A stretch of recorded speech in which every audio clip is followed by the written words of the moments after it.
Just like the previous episode, we're going to waste no time getting straight into this here episode. You know, if you want to know the rules, then you can check that out in the description below, or check out the 2 previous episodes where I explain them, because seriously, if you're starting off with the 3rd episode of the series without having watched the 2 preceding it, what are you doing? They are awesome episodes, go back and watch them. But regardless, we have Mudwater Hollow right now to get straight on into, and Shipwreck Islands we can see in the background. So what I'm doing with the Adventure Pack levels is that I am going to play them. I want to give myself that increased challenge, mind you, especially since of how time can be very difficult in particular, if you go as far to say. As always, we're going to smash the best button for video game and skip the cutscenes. I'm losing my words, it seems. My train of thought is just crashing crazily, like inside out, because Claire didn't talk about films enough in the previous episode. Okay, so now we get to swap out for the Swap Force Air representative, which is of course Warnado. But yes, with the Adventure Pack levels, I'm going to complete them both between Chaosandra and Chaos. So in other words, we're going to defeat Chaosandra, but then before we go to defeat Chaos for the finale, we're going to go through the 2 Adventure Pack levels to challenge myself, mind you. Hopefully I won't be regretting that, but we'll see. Either way, for now I want this life preserver. Thank you very much, game, for that life preserver. Much appreciated. Oh, that fella seems to be trying to get away from me, but he's not being the most successful at it, it seems. So yeah, that's how Adventure Packs are going, and that's basically the chaos of the intro all said and done with. So now we have Mudwater Hollow to deal with. One of the longer levels of the game. Which is just awkward, like seriously, Tessa, why couldn't you like drop us off closer to the bird right there? The bird? That's a fish. Since when was that flashing right there? A bird? Look at him, I'm pretty sure that's not a fucking bird. Hopefully, here we go with brand new story scroll known as the Magic Recycling. Which eventually ends up in the Cloudbreak Islands. There, the ancient elementals absorb the magic and save it until it is time to release it. Yeah, the ancient elementals were mentioned in story scrolls dating back to Spar's Adventure, I believe. You know, a good recycling of lore. You know, the story scroll was talking about recycling. Well, these story scrolls and Swap Force were seeming to recycle the same stories that Spar's Adventure and Giants had to offer, it seems. It's great that story scrolls enrich the lore of Skylanders just by giving you cool little stories to invest in. But it's just such a shame that most of them are as recycled as they are, which is why I'm glad that the trap team, they shifted up the formula a little bit and they gave us like Flynn's lies almost, you know, for Flynn Chronicles of Flynn, or at least Flynn's perspective on how he'd write his own chronicles, mind you. The Chronicles of Flynn. I think I said Chronicles of Flynn enough in that sentence, so we're just going to move on at that. And then in Superchargers we had Chaos's Dairies, and you can't go wrong with Chaos Dairy. They are delicious and fun to listen to. Anyway, we have Paradas with the real sharp teeth to worry about right now. Press the button to reel in your fish. That is some very effective bait right there, like they went straight for it. What bait are we using? Should I be concerned? Didn't hear anything right there, that was intentional because I didn't actually say anything, I just moved with my mouth. You know, hopefully you could tell what I was saying through the utilization of my body language. Right, here we go, let's be reading that guy in right now. You know, before I was mashing the best button of the video game, the skip button, then that time around I got to mash the square button, another one of the best buttons of the video game. After all, that is the primary attack button, which means that for most Skylanders I will be pressing it quite frequently indeed.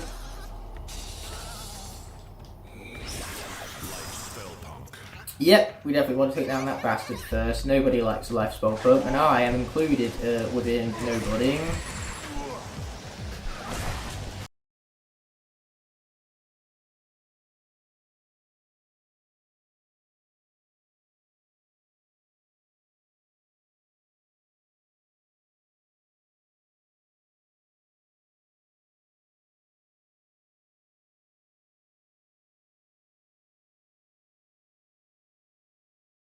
It was at this moment that he knew. He f***ed up. Boom, take him down.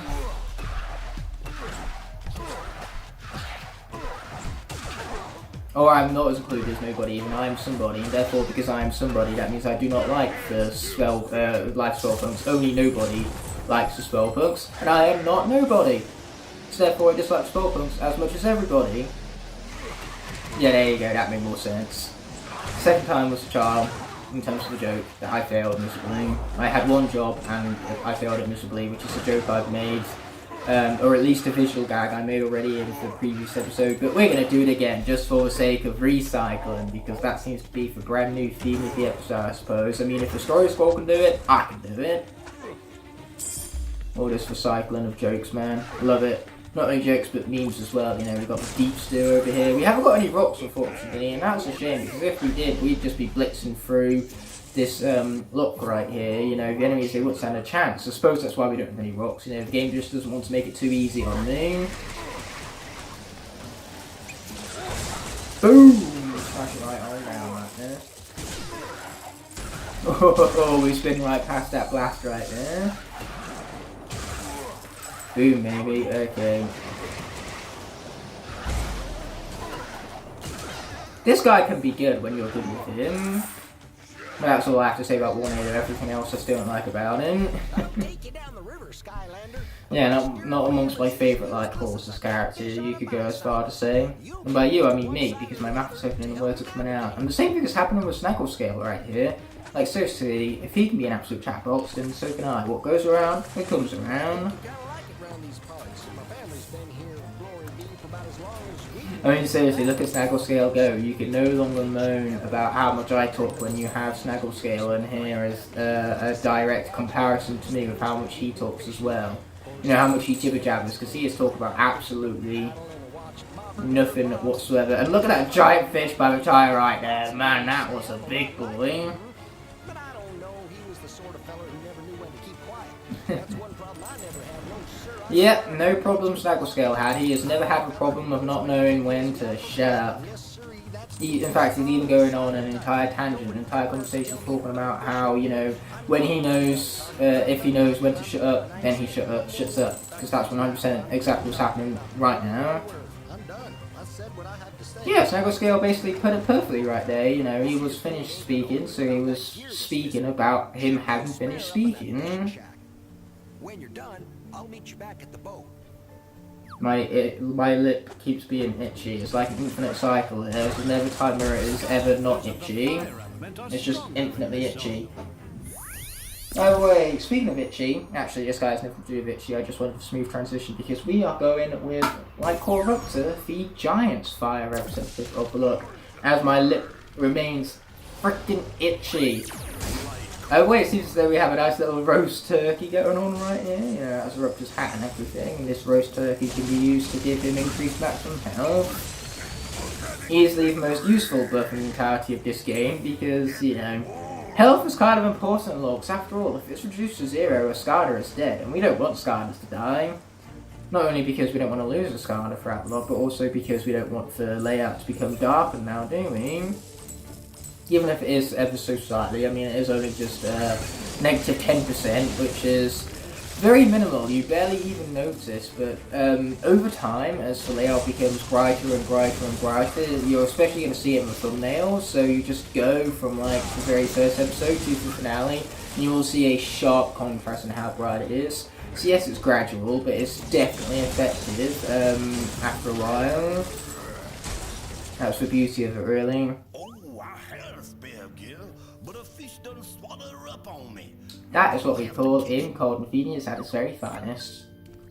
Like seriously, if anything could get more inconvenient than that, then I've never seen it before. And as if the itchy lip wasn't enough, now I have an itchy forehead. Avoid the eels. Soon enough my itches are going to be itching. And it's not pleasant, especially when I have the face cam to worry about now. Which is why for my next look, I'm most likely not going to do a face cam. Or I will, we'll see. No, that sentence is going to be dated very, very quickly, as I inevitably use face cam again for my next look, mostly because, spoiler, it's Giants. I have an Elgato now, so I can screen record Giants as far as adventure gameplay. So I'm going to be doing a Giants look next, and I might as well do a face cam, because with that, like, my commentary will have to be recorded separately, because of course my Elgato doesn't record for commentary, it just records the game and the game audio. So I record the game and the game audio using the Elgato, and then I'd use my face cam on my phone to record all of the commentary based stuff separately, and then I stick them up in the edit. Incorporate it all into layout. And let's be honest, being able to see one's reactions with the face cam for a Locke in particular is very, very useful. But sometimes it is nice to just boot up the PS4, and then because of course with the PS4 I can record commentary as well as the game both simultaneously, so I don't need to worry about external audio to sync up with the gameplay. So sometimes it can be nice just to record gameplay in a traditional manner with a full screen and just my PS4 recording commentary for me along the way with my headset. But at the moment the only reason I'm wearing the headset is so I can listen to the game audio through the headset and not through the TV, because if I was to listen to the gameplay audio through TV then it would echo, because it would be picked up by my face cam as well as, you know, the game that's being recorded as is, and so naturally it wouldn't sound very good. So the headset is here to save you all from the echo. You're welcome. Even though there's nothing wrong with a good echo, especially when it comes to the Skylanders context, because Echo is an epic character. You know, for Skylanders Captain Corn version Locke, which I seem to keep harkening back to this series, you know, that definitely proved how much of a badass she can be. Oh yeah, and also the benefits of the face cam is being able to do all sorts of pointing, like I just did, here and there, but I should probably stop pointing on the screen and start pressing buttons instead before I die. Yeah, there you go. It would appear that pressing buttons on my controller is far more effective than just using my fingers to point random things on the screen to prove a point. And hey, now that my point has been proven, there's no need to continue pointing anymore. However, there is always a point to grabbing the gold. Even if Lightcore up to here is maxed out on gold, I will still collect the gold all the same, because it's gold. You can't go wrong with gold. It's glorious. Let's be around this chest right here because I feel like it. And won't you look at that? All these treasures right here. Well, as we continue on with these ancient temples. At least they seem ancient, you know, they have all sorts of hieroglyphs scattered all over them. Even though that S just looks like the S from the Skylanders logo, and I'm pretty sure that's intentional. You know, just remind you that you're playing a Skylanders game and everything. Because last time I checked, this was indeed a Skylanders game. Not only a Skylanders game, but a Skylanders game for PlayStation 4, the very first one at that. Oh wait, let's be jumping on up here. I'm taking advantage of the jump button in order to skip over that sequence a lot more quickly than what we would otherwise. Anyway, it turns out there is actually a floating item server back here, a very, very well hidden one. It took me far longer than I'm willing to admit to find that right there. So for those of you who are like me and weren't able to find that for the longest time, you know, you're welcome. Now you know where it is. So let's be heading back through this glowy thing right here. If we now head towards glowy things.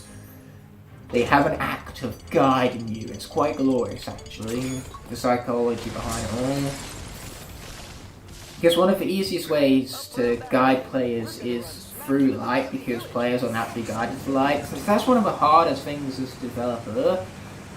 When you design levels, there's no way of knowing how players are going to interact with your levels, and there's no way of them of knowing whether they'll become lost or whatnot. So some of them just chicken out and use a waypoint, because waypoints are very easy to follow, whereas other developers guide players in other ways, such as the actual design of levels themselves, like how they are structured almost. Like you can create windows and rooms that almost have like an arrow to them because of the shapes found within the area, so you can guide players with shapes. Like, look at these arrows right here. These arrows are guiding me to try to stay to this part of the waterfall right here. That's where all the gold and rewards are. So our reward for paying attention to the arrows for the gameplay design is gold. So yes, you can use shapes, or you can use, as I said earlier, light. Players are naturally drawn to light, or colour as well. You know, you're going to avoid dark, shady, black, dark light colours, whereas for lighter yellows and oranges you're going to be guided towards. So yes, overall there's lots of really clever ways to guide your player, but it's still incredibly difficult because as we've developed, there is no way of knowing to 100% what, how a player will interact with your levels and all that. Regardless, we're going to be interacting with level next by swapping out the Lightcore countdown, the Swap Force Tech representative, as I accidentally drop on the floor right there. Yes, the bomb you are, countdown. Now I could start singing right now, but that would be cringy, so I'm going to avoid it, you know, and it's all to your pleasure, believe in me. Like, my singing is tyrannous, so you're welcome for savouring you from it.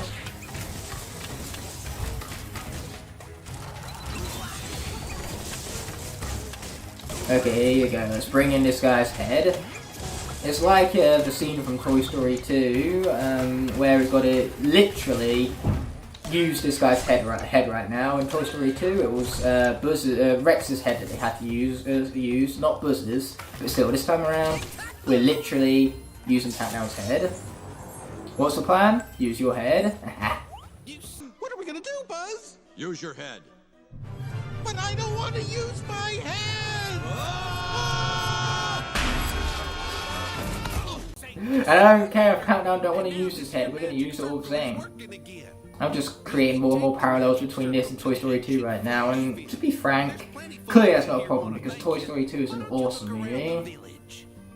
Not the best Toy Story movie, but an epic movie all the same. That's just because I'm a Toy Story 3 kind of person. That's my favourite Toy Story. In fact, that's my favourite Pixar movie, let alone my favourite Toy Story movie. Anyway, let's be collecting for floaty life stuff. Over here, I don't want to be failing at my one job. That one job being collecting all of the little bears, so I can acquire yet another star throughout the level. I don't know why those little mini collectibles scattered throughout levels are classed towards the bears objective rather than collectibles objectives. They just are, so we're going to have to deal with all the same. And then it turns out there's also a treasure chest back here which I want, so we're going to be collecting that also. Well, you look at that! We no longer have collected one treasure chest, because instead we have collected two. I'm just awesome like that. And not only am I awesome, but I'm incredibly humble about my awesome skills as well. Like, seriously, you won't find anyone more humble than me. I am so incredibly awesome and so incredibly humble about it too, that my humble, awesome skills are unparalleled amongst the crowd of the internet. You won't find a single person more awesome at this game, more humble about it. Either way, I have been playing a lot of Red Dead Redemption 2 recently, and so an act like that, where we revive that guy by performing CPR on his chest, it seems like, you know, we revive him in other words, and that was quite an honourable act. So in Red Dead Redemption 2, that would be signified by raising our honour levels. And I must admit, I've very much thoroughly been enjoying Red Dead Redemption 2. It's been a phenomenal game, which I still have yet to beat yet. I mean, seriously, I've owned the game for several years thus far and I'm still yet to beat it, but that's just because it's a big game. Anyway, speaking of big games, or more specifically big characters, because boy, this character is big, at least in terms of popularity and just how chaotic this character is. Regardless, we have Popfizz for Giant Magic Representative, which unfortunately, you know, means that he's going to be keeping Starstrike from her debut this episode, but she will be coming about soon enough, I'm sure. At least that's the hope anyway. So yeah, let's defeat all them chunkies and grab some gold over here, because I want it, no reason. Oh yeah, this is the good stuff right here. Yeah, it's pretty good stuff, isn't it, there, Popfizz? Pretty good stuff indeed. Hey, what are you doing to my poor bog hog? No, not the bog hog, anything but the bog hog. Okay, you know what I need? I need more honour right now. You know, my honour kind of tipping towards the not as honourable as I want to be side. You know, I want to be as honourable as possible. I want to have some extreme personality. So we're going to increase our honour by saving this bog hog right here. You know, that's a pretty honourable act last time I checked. Yeah, I love all of these parallels I'm making right now. All of the joke recycling I'm doing, all of the meme recycling I'm doing, just all of the references I'm making. This is what we call quite a glorious episode. You know, I have created, with my awesome skills, an incredible episode. and I'm also incredibly humble about how good this episode is. You know, unless a YouTuber will just brag about how awesome this episode is and about how much more better it is than anybody else's Skylanders, Swap Force, Lightcore, Brightness, Locke episodes. But luckily for you guys, I'm not that lesser YouTuber and I'm incredibly humble about it. Oh well, let's defeat this guy because I feel like it. And by defeat him, I mean save him! Look at that! He's been de-evilized. What could I say except you're welcome? Even though nothing about that thing right there was said, it was more like sung. So what can I sing except you're welcome? Even though that's how I actually said it. So either way, I'm juxtaposing directly what I'm doing by doing the opposite of what I'm saying / singing. Anyway, speaking of saying / singing, it's time once again for the final countdown. Yeah, when I said I wasn't gonna sing, I lied. And then, after I directly sung, I started saying things, so that is why my commentary took the direction it did, in having said and sung the specific things that I said I would sing, and say, as well, because I also said it, as well as sung it. Oh, what is this commentary become? On second thoughts, do not answer that. That was a rhetorical question. Ouch. You know what, I meant to take that hit to the face. It was all part of the plan. If I didn't take that hit to the face and Countdown, he'd die right here. But because I did take that hit to the face, you know, Countdown is going to live to see another day. See what I mean? All part of the plan. Anyway, we're going to grab this hot dog right here. Very tasty. Not play with a literal hot dog, because hot dog, last time I checked, is not like raw Skylander.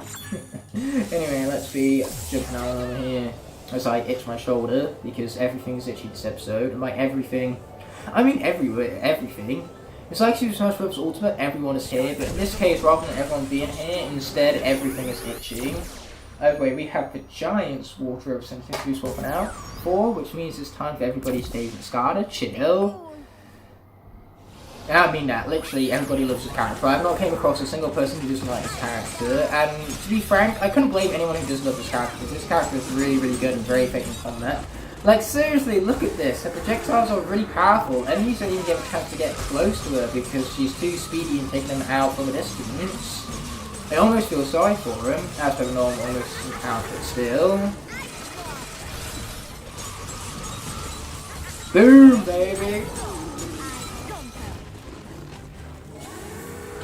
Yeah, those of you who don't like Chill, which are definitely few and far between, because as I said earlier, everybody likes Chill, but still, those of you who still somehow do not like it, you know, this is going to be ever-living proof as to why you should like it. Like, those of you who don't like Chill, just direct those people to this here video, and they will see just how awesome the character this is.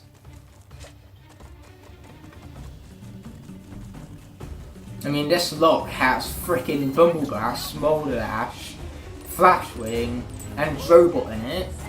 Those 4 characters are incredible, and then you have Chill on top of all that, which is literal cherry on top of the cake.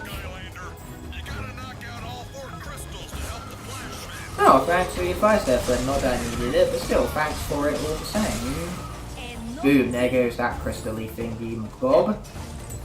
And hey, here's the bird up close and personal. And by bird I mean fish, because, you know, I'm not a fucking idiot. Despite what the beginning of the episode would say against that. But hey, the beginning of the episode, that doesn't exist. I deleted it from the edit, and everyone knows they can delete something from the edit, therefore it never happened. Okay, so all this footage you see me highlighting before you, that's where I made the mistake during the introduction, so naturally I'm just going to bloop. There you go, now it's been deleted, it therefore no longer exists. But all edits aside, we are going to be defeating every last enemy here just because I can with a Mighty Chill. She is awesome. It's a risk we don't need to take, and I'm taking it anyway just to showcase to all of you to prove just how good this character actually is. So then without this can, well, stop doubting, even though I am taking a lot of damage right here and it's not very good, so I should probably stop doing that. Oh, thanks for food here, game. Not that I need it, because this character's a badass and she's clearly winning. Even though, once again, the proof would say otherwise. They say proof's in the pudding, and this pudding is showcasing a lot of death right now. But what does it matter, because we got some food and healed ourselves all the way back up, and we're going to continue on our absolute massacre of the enemies right now. You know, I could let them live, I could take minimal risks and just ignore them and defeat all of the crystals. But you know what? I said no. That's not what we're doing. I'm too busy defeating every single one of these fools. Or, you know, accidentally defeating the crystals. Suppose I'm doing that too.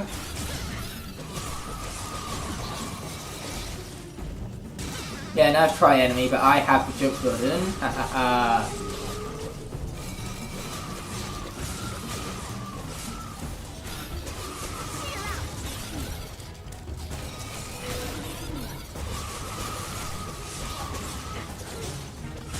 Okay, here you go. This is what you want to see.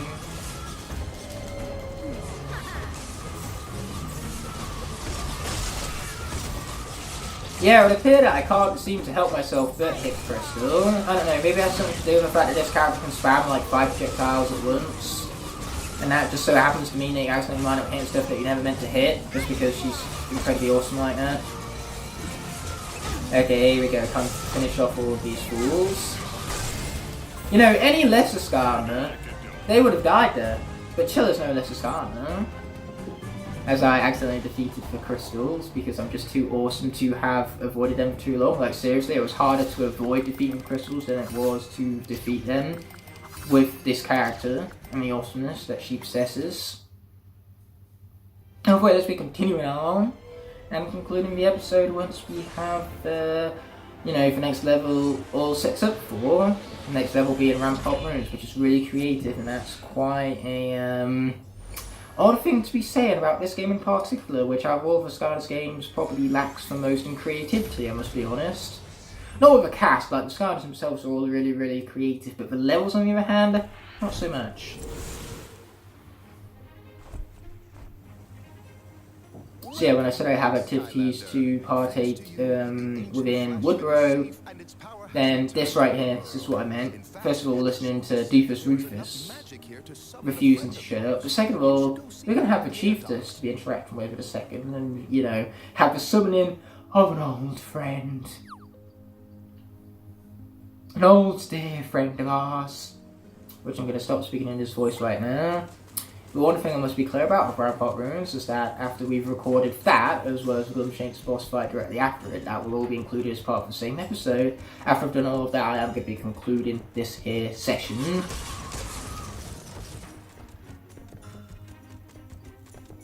But yeah, it's going to be bizarre because I'm no doubt going to finish this Locke in like midway through March, but the finale isn't going to air until like at the end of May. Like, the finale is set to premiere on May 31st. Very convenient time. And that, thank you, May 31st, for being a Monday. That is just convenient. Because, yes, after May, so May to June, that transition, is going to be a little bit of a reboot for the channel.